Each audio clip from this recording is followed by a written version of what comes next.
Hi everyone, welcome to my channel. ತಮ್ಮೆಲ್ಲರಿಗೂ ನಮ್ಮ ಚಾನಲ್ಗೆ ಸ್ವಾಗತವನ್ನು ಕೋರುತ್ತಾ ಇವತ್ತಿನ ವಿಡಿಯೋದಲ್ಲಿ ನಾನು ತಮ್ಮೊಂದಿಗೆ ಶೇರ್ ಮಾಡಿಕೊಳ್ಳುತ್ತಿರುವ ವಿಷಯ ಇಲ್ಲಿ ಅಲ್ಪಸಂಖ್ಯಾತರ ಮೊರಾರ್ಜಿ ವಸತಿ ಶಾಲೆ ಪ್ರವೇಶ ಪರೀಕ್ಷೆಯು 27ನೇ ಏಪ್ರಿಲ್ 2025ರಂದು ನಡೆಯಲಿದೆ. ಅದಕ್ಕೆ ಸಂಬಂಧಪಟ್ಟ ಹಾಗೆ ಇಲ್ಲಿ ಪ್ರಶ್ನೆ ಪತ್ರಿಕೆಯ ಜೊತೆಗೆ ಉತ್ತರವನ್ನು ಯಾವ ರೀತಿಯಾಗಿ ನಾವು ಎಕ್ಸಾಮ್ನಲ್ಲಿ ಬರಿಬೇಕು ಅನ್ನೋದನ್ನು ಒಂದು ಮಾಡೆಲನ್ನು ತಮ್ಮೊಂದಿಗೆ ಇವತ್ತು ಶೇರ್ ಮಾಡ್ಕೊಳ್ತಾ ಇದ್ದೀನಿ. ಇಲ್ಲಿ ಪ್ರಶ್ನೆ ಪತ್ರಿಕೆ ವರ್ಷನ್ ಕೋಡ್ B1 ಅಂತಿದೆ. ಇಲ್ಲಿ ಕೆಲವೊಂದಿಷ್ಟು ಇನ್ಫಾರ್ಮೇಷನ್ಗಳು ಕೂಡ ಕೊಟ್ಟಿರ್ತಾರೆ, ಅದನ್ನು ಕೂಡ ತಾವು ನೋಡ್ಕೋಬೇಕು. ಇಲ್ಲಿ ಅಂದರೆ ಮೊದಲನೇದಾಗಿ OMR ಉತ್ತರ ಪತ್ರಿಕೆಯಲ್ಲಿ ಮತ್ತು ಪ್ರವೇಶ ಪತ್ರದಲ್ಲಿ ಮುದ್ರಿತವಾಗಿರುವ ರೋಲ್ ನಂಬರ್ ಮತ್ತು ಹೆಸರು ಒಂದೇ ಆಗಿದೆ ಎಂದು ಮತ್ತೊಮ್ಮೆ ದೃಢೀಕರಿಸಿಕೊಳ್ಬೇಕು. ವ್ಯತ್ಯಾಸವಿದ್ದಲ್ಲಿ ಕೊಠಡಿ ಮೇಲ್ವಿಚಾರಕರಿಗೆ ತಿಳಿಸಬೇಕು. ಮತ್ತು ಕೊಠಡಿ ಮೇಲ್ವಿಚಾರಕರದ್ದು ಈ ಪ್ರಶ್ನೆ ಪತ್ರಿಕೆ ನಿಮಗೆ ಎರಡನೇ ಬೆಲ್ ಆದ ನಂತರ ಅಂದರೆ 10:55 ನಂತರ ಕೊಡಲಾಗುತ್ತದೆ. ನಿಮಗೆ ನೀಡಿರುವ ಪ್ರಶ್ನೆ ಪತ್ರಿಕೆ ಮತ್ತು OMR ಉತ್ತರ ಪತ್ರಿಕೆ ವರ್ಷನ್ ಕೋಡ್ ಸೇಮ್ ಆಗಿರಬೇಕು, ಅಂದರೆ ಒಂದೇ ಆಗಿರೋದನ್ನು ಖಾತ್ರಿಪಡಿಸ್ಕೊಳ್ಬೇಕು. ಬೇರೆ ಬೇರೆ ಇದ್ದರೆ ತಾವು ಕೊಠಡಿ ಮೇಲ್ವಿಚಾರಕರಿಗೆ ತಿಳಿಸಬೇಕು. ಇಲ್ಲಿ B1 ಅಂತಿದೆಯಲ್ಲ, OMR ಸೀಟಲ್ಲಿ ಕೂಡ B1 ಅಂತಲೇ ಇರಬೇಕು. ಇನ್ನು ಪ್ರಶ್ನೆ ಪತ್ರಿಕೆ ವರ್ಷನ್ ಕೋಡ್ ಮತ್ತು ಕ್ರಮ ಸಂಖ್ಯೆಯನ್ನು ನಾಮಿನಲ್ ರೋಲ್ನಲ್ಲಿ ತಪ್ಪಿಲ್ಲದೆ ಬರೀಬೇಕು. OMR ಸೀಟ್ನಲ್ಲಿ ಸರಿಯಾಗಿ ಅದನ್ನು ಎಂಟ್ರಿ ಮಾಡಬೇಕು. ಅದ್ರ ಜೊತೆಗೆ OMRನ ಉತ್ತರ ಪತ್ರಿಕೆ ಕೆಳಭಾಗದ ನಿಗದಿತ ಜಾಗದಲ್ಲಿ ಪೂರ್ಣ ಸಹಿ ಮಾಡಬೇಕು ಮತ್ತು ಕೊಠಡಿ ಮೇಲ್ವಿಚಾರಕರ ಸಹಿಯನ್ನು ಕೂಡ ಮಾಡಿಸಬೇಕು. ಅದೇ ರೀತಿ ಇಲ್ಲಿ ಅಭ್ಯರ್ಥಿಗಳಿಗೆ ಮುಖ್ಯ ಸೂಚನೆ ಕೂಡ ಕೊಟ್ಟಿರ್ತಾರೆ. ಪ್ರಶ್ನೆಗಳಲ್ಲಿ ಬಳಸಿರುವ ಸೈನ್ಸ್ ಮತ್ತು ಸಿಂಬಲ್ಸ್ಗಳನ್ನು ಬೇರೆ ರೀತಿಯಲ್ಲಿ ಹೇಳದ ಹೊರತು ನಿಗದಿತ ಪಠ್ಯ ಪುಸ್ತಕದ ಅರ್ಥವನ್ನು ಮಾತ್ರ ಪರಿಗಣಿಸಬೇಕು. ಪ್ರಶ್ನೆ ಪತ್ರಿಕೆಯಲ್ಲಿ ಒಟ್ಟು 100 ಪ್ರಶ್ನೆಗಳಿದ್ದು ಪ್ರತಿ ಪ್ರಶ್ನೆಗೂ 4 ಬಹು ಆಯ್ಕೆ ಉತ್ತರಗಳು ಇರ್ತವೆ. ಪ್ರತಿ ಪ್ರಶ್ನೆಯ ಕೆಳಗೆ ಕೊಟ್ಟಿರುವ 4 ಬಹು ಆಯ್ಕೆ ಉತ್ತರಗಳಲ್ಲಿ ಸರಿಯಾದ ಒಂದು ಉತ್ತರವನ್ನು ಮಾತ್ರ ಆಯ್ಕೆ ಮಾಡಬೇಕಾಗುತ್ತದೆ.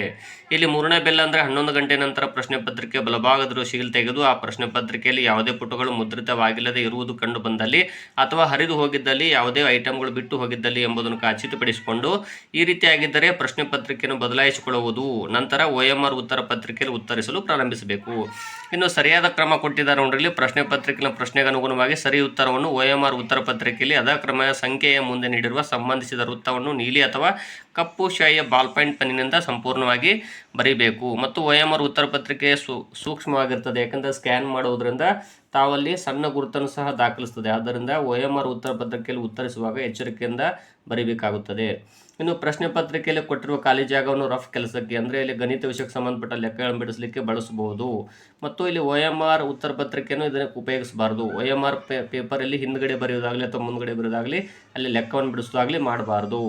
ಇದು ತಾವು ಸರಿಯಾಗಿ ಮಾಹಿತಿಯನ್ನು ತಿಳ್ಕೊಳ್ಳಿ. ಮತ್ತು ಇಲ್ಲಿ ಪೆನ್ ಯಾವುದಪ್ಪ ಅಂದರೆ ನೀಲಿ ಅಥವಾ ಕಪ್ಪು ಬಾಲ್ ಪಾಯಿಂಟ್ ಪೆನ್ನನ್ನು ಬಳಸಬೇಕು. OMR ಉತ್ತರ ಪತ್ರಿಕೆಯನ್ನು ಕೊಠಡಿ ಮೇಲ್ವಿಚಾರಕರಿಗೆ ಯಥಾಸ್ಥಿತಿಯಲ್ಲಿ ಅವರು ಹೇಗೆ ನೀಡಿರ್ತಾರೋ ಯಥಾಸ್ಥಿತಿ ಅದೇ ರೀತಿಯಾಗಿ ತಾವು ಅವರಿಗೆ ವಾಪಸ್ ಕೊಡಬೇಕಾಗುತ್ತದೆ. ಮತ್ತು ತಮಗೆ ಒಂದು ಅದ್ರ ಕೆಳಗಡೆ OMR ಪ್ರತಿಯಲ್ಲಿ ಅಭ್ಯರ್ಥಿ ಪ್ರತಿ ಅಂತ ಇರುತ್ತೆ, ಅದನ್ನು ತಾವು ತೆಗೆದುಕೊಂಡು ಬರಬೇಕು. ಒರಿಜಿನಲ್ ಪ್ರತಿಯನ್ನು ಅಲ್ಲಿ ಕೊಠಡಿ ಮೇಲ್ವಿಚಾರಕರು ಕೊಟ್ಟು ಪರೀಕ್ಷೆ ಮುಗಿದ ನಂತರ ಹೊರಗಡೆ ಬರಬೇಕು. ಇದು ಈ ಪರೀಕ್ಷೆಗೆ ಸಂಬಂಧಪಟ್ಟಂತಹ ಮಾಹಿತಿ ಆಗಿರುತ್ತದೆ. ಹಾಗೂ ನಾನು ಇವತ್ತಿನ ಈ ವಿಡಿಯೋದಲ್ಲಿ ಎಲ್ಲ ವಿಷಯಗಳಿಗೂ OMRನಲ್ಲಿ ಉತ್ತರಗಳನ್ನು ಯಾವ ರೀತಿ ಭರ್ತಿ ಮಾಡಬೇಕಂತ ಇವತ್ತಿನ ವಿಡಿಯೋದಲ್ಲಿ ತಮ್ಮೊಂದಿಗೆ ಶೇರ್ ಮಾಡ್ಕೊಳ್ತಾ ಇದ್ದೀನಿ. ತಾವು ಕೂಡ ಈ ವಿಡಿಯೋವನ್ನು ವೀಕ್ಷಿಸಬಹುದು. ಇದು ಪ್ರಶ್ನೆ ಪತ್ರಿಕೆ ವರ್ಷನ್ ಕೋಡ್ B1 ಆಗಿರುವಂಥ ಒಂದು ಮಾದರಿ ಪ್ರಶ್ನೆ ಪತ್ರಿಕೆ ಆಗಿರುತ್ತದೆ. ಅದಕ್ಕೊಂದು OMR ಸೀಟನ್ನು ಕೂಡ ನಾನು ಸಿದ್ಧತೆ ಮಾಡಿಕೊಂಡಿರ್ತೀನಿ. ಇಲ್ಲಿ ವಿಭಾಗ 1 ಕನ್ನಡ ವಿಷಯ ಇದೆ. ಕನ್ನಡ ವಿಷಯಕ್ಕೆ ಸಂಬಂಧಪಟ್ಟ ಹಾಗೆ ಮೊದಲನೇ ಪ್ರಶ್ನೆ ನೋಡಿ, ಜಬರಿಸು ಪದಕ್ಕೆ ಸಮಾನಾರ್ಥಕ ಪದವೆಂದರೆ ಅಂತಿದೆ. 4 ಉತ್ತರಗಳಿವೆ. A ಮುದ್ದಿಸು, B ಲಾಲಿಸು, C ಹೆದರಿಸು, D ಪ್ರೀತಿಸು ಅಂತಿದೆ. ಇಲ್ಲಿ ಜಬರಿಸು ಅಂದರೆ ಸರಿಯಾದ ಉತ್ತರ C ಆಗುತ್ತದೆ, ಹೆದರಿಸು ಅಂತ. ಇಲ್ಲಿ ತಾವು ಇಲ್ಲಿ ಆಪ್ಷನ್ಸ್ ಇದೊಂದು ಮಾದರಿ OMR ಪತ್ರಿಕೆ ಆಗಿರುತ್ತದೆ. ಇಲ್ಲಿ A B C ಅಂತಿದೆಯಲ್ಲ, ಇಲ್ಲಿ C ದಲ್ಲಿ ಈ ರೀತಿಯಾಗಿ ರೌಂಡ್ ಹಾಕಬೇಕು. 1ನೇ ಪ್ರಶ್ನೆಗೆ C ಆಪ್ಷನ್ ಸರಿಯಾದ ಉತ್ತರ ಆಗುತ್ತದೆ. ಇನ್ನು 2ನೇ ಪ್ರಶ್ನೆ, ಮಳೆ ಪ್ಲಸ್ ಕಾಲ = ಮಳೆಗಾಲ ಯಾವ ಸಂಧಿಗೆ ಉದಾಹರಣೆ? A ಸವರ್ಣದೀರ್ಘ ಸಂಧಿ, B ಲೋಪ ಸಂಧಿ, C ಆಗಮ ಸಂಧಿ, D ಆದೇಶ ಸಂಧಿ ಅಂತಿದೆ. ಮಳೆ ಪ್ಲಸ್ ಕಾಲ ಅಂತಿದೆಯಲ್ಲ, ಇದು ಏನಪ್ಪ ಅಂದರೆ ಆದೇಶ ಸಂಧಿ ಆಗುತ್ತದೆ. 2ನೇ ಉತ್ತರಕ್ಕೆ D ಆಪ್ಷನ್ ನೋಡಿ. 2ನೇದಕ್ಕೆ ಇಲ್ಲಿ D ಇದೆ ನೋಡ್ರಿ, 2ನೇದರಲ್ಲಿ D ಇಲ್ಲಿ ಲಾಸ್ಟು ಈ ರೀತಿಯಾಗಿ ಇದಕ್ಕೆ ರೌಂಡ್ ಹಾಕಿದರೆ ಒಂದು ಉತ್ತರ ಸರಿಯಾಗುತ್ತದೆ ಈ ರೀತಿ. ಮತ್ತು 3ನೇ ಪ್ರಶ್ನೆ, ಉತ್ತಮ ಪದದ ವಿರುದ್ಧಾರ್ಥಕ ಪದ. 4 ಉತ್ತರಗಳಿವೆ ಇಲ್ಲಿ. A ಮಧ್ಯಮ, B ಅತ್ಯುತ್ತಮ, C ಅಧಮ, D ಶ್ರೇಷ್ಠ ಅಂತಿದೆ. ಇಲ್ಲಿ ಸರಿಯಾದ ಉತ್ತರ C ಅಧಮ ಆಗುತ್ತದೆ. ಇಲ್ಲಿ 3ನೇ ಪ್ರಶ್ನೆ C ನೋಡಿ, 3ನೇದಕ್ಕೆ ಅಧಮ ಆಗುತ್ತದೆ. ಈ ರೀತಿಯಾಗಿ ರೌಂಡ್ ಮಾಡಬೇಕು. ನಾನು ಇಲ್ಲಿ C ಪೆನ್ಸಿಲೇ ಮಾಡಿರ್ತೀನಿ. ತಾವು ಕಪ್ಪು ಇಂಕಿನ ಬಾಲ್ ಪಾಯಿಂಟ್ ಪೆನ್ ಅಥವಾ ನೀಲಿ ಪೆನ್ನನ್ನು ಬಳಸಬೇಕಲ್ಲಿ ಪರೀಕ್ಷೆ ಸಂದರ್ಭದಲ್ಲಿ.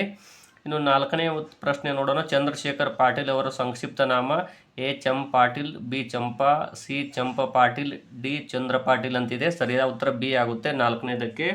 ಇದು ಇಲ್ಲಿದೆಯಲ್ಲ ಸರಿಯಾದ ಉತ್ತರ. ಇಲ್ಲಿ ಬಿ ರೌಂಡ್ ಹಾಕಬೇಕು, ಪೂರ್ಣವಾಗಿ ತಾವಲ್ಲಿ ಶೇಡಿಂಗ್ ಮಾಡಬೇಕಾಗುತ್ತದೆ. ಇದು ಕನ್ನಡ ವಿಷಯಕ್ಕೆ ಸಂಬಂಧಪಟ್ಟ ಹಾಗೆ 4 ಮಾದರಿಗಳನ್ನು ತಮಗೆ ತೋರಿಸಿರುತ್ತೇನೆ.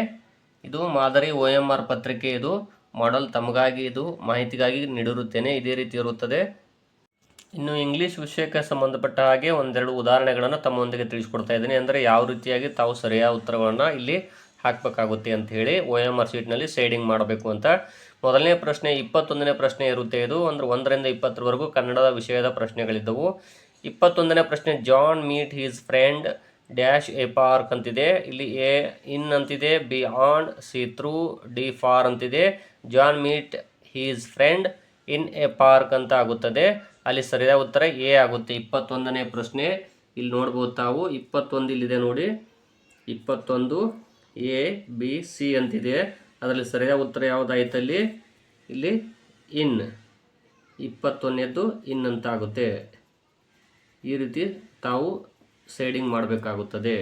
ಅದೇ ರೀತಿಯಾಗಿ 22ನೇ ಪ್ರಶ್ನೆ, I lost dash pen which you gave me yesterday ಅಂತಿದೆ. ಇಲ್ಲಿ 4 ಆಪ್ಷನ್ಸ್ಗಳಿವೆ. A B an, C the, D at ಅಂತಿದೆ. ಇಲ್ಲಿ ಸರಿಯಾದ ಉತ್ತರ ದ ಆಗುತ್ತದೆ, ಆಪ್ಷನ್ ಸಿ. ಇಲ್ಲಿ 22ನೇ ಪ್ರಶ್ನೆ ಆಪ್ಷನ್ ಸಿ ಅಂತಿದೆ ನೋಡಿ. ಇಲ್ಲಿ 22ನೇ ಪ್ರಶ್ನೆ ಆಪ್ಷನ್ ಸಿ. ಇಲ್ಲಿ ಈ ರೀತಿಯಾಗಿ ತಾವು ಶೇಡಿಂಗ್ ಮಾಡಬೇಕು.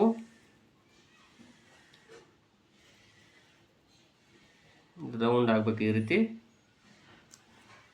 ಇನ್ನು 23ನೇ ಪ್ರಶ್ನೆ, the opposite of eligible is A uneligible, B ineligible, C ineligible, D diseligible ಅಂತಿದೆ. ಸರಿಯಾದ ಉತ್ತರ ಬಿ ಆಗುತ್ತೆ, ಇನ್ಎಲಿಜಿಬಲ್. 23ನೇ ಪ್ರಶ್ನೆ ಬಿ. ಇಲ್ಲಿ ನೋಡಿ ಈ ರೀತಿಯಾಗಿ ಶೇಡಿಂಗ್ ಮಾಡಬೇಕು ತಾವು.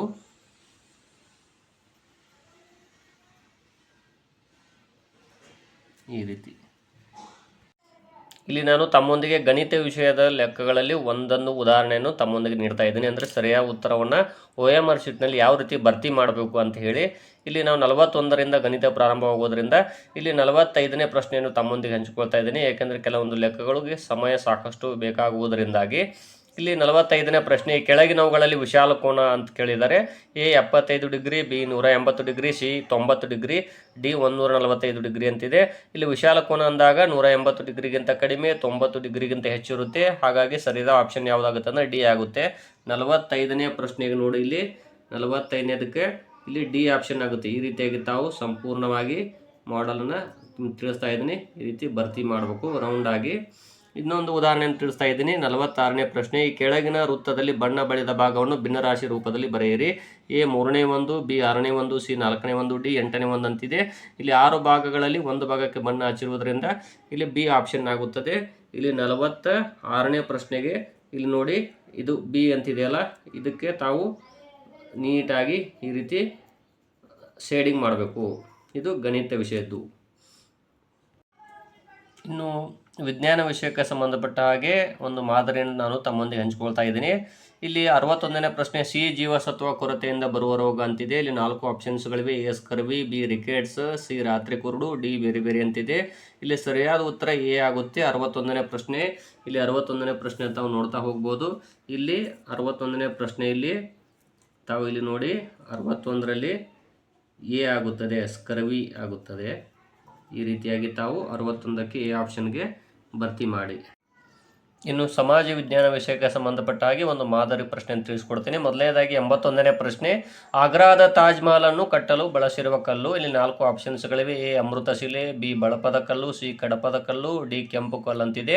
ಇಲ್ಲಿ ಸರಿಯಾದ ಉತ್ತರ ಆಪ್ಷನ್ ಎ ಆಗುತ್ತದೆ. 81ನೇ ಪ್ರಶ್ನೆ ಎ ಅಮೃತಶಿಲೆ. ಇಲ್ಲಿ ತಾವು ನೋಡ್ಬೋದು 81ನೇ ಪ್ರಶ್ನೆ ಇಲ್ಲಿದೆ ನೋಡಿ. ಇಲ್ಲಿ ಆಪ್ಷನ್ ಎ ಅಂತಿದೆಯಲ್ಲ, ಇದಕ್ಕೆ ತಾವು ನೀಟಾಗಿ ಈ ರೀತಿ ರೌಂಡ್ ಆಗಿ ಶೇಡಿಂಗ್ ಮಾಡಿದರೆ ಇದ್ರ ಸರಿಯಾದ ಉತ್ತರ ಒಂದಾಗ್ತದೆ. ಈ ರೀತಿಯಾಗಿ ತಾವು ಎಲ್ಲ ಪ್ರಶ್ನೆಗಳಿಗೆ ಇಲ್ಲಿ ನೀವು OMR ಶೀಟ್ನಲ್ಲಿ ಶೇಡಿಂಗ್ ಮಾಡಬೇಕಾಗುತ್ತದೆ ಅಂತ ಹೇಳ್ತಾ ಇದ್ದೀನಿ.